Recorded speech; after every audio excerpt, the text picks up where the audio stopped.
But you're saying that especially outdoors and maybe even indoors, you don't wear a mask when you go into these places. This is really interesting to me. Tell me about this. I mean, I'm more likely to wear a dust mask when I'm in air pollution in China than I am to wear a face mask to protect myself from disease.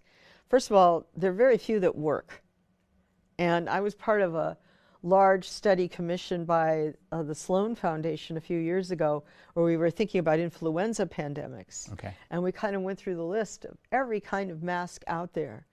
And it's pretty clear, as soon as even the most sophisticated N95 or surgical masks get moist, you see a rapid reduction in the efficiency of blocking virus with the mask. The various fibers and filaments that are meshed together in the mask very quickly with moisture begin to separate and create, larger gaps for viruses to come in. You think about it, it makes perfect sense.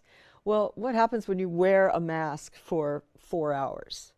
You're basically recycling what it smells like and what's inside your mouth over and over again onto the inner surface of the mask.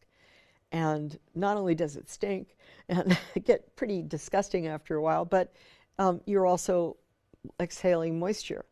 So the whole mask begins to deteriorate fairly quickly.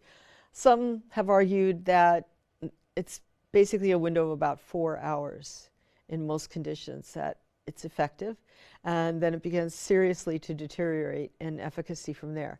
I would say the most, outside of the surgical theater and the direct medical setting, but in average everyday use, probably the greatest thing a mask does is remind the person looking at you to be nervous.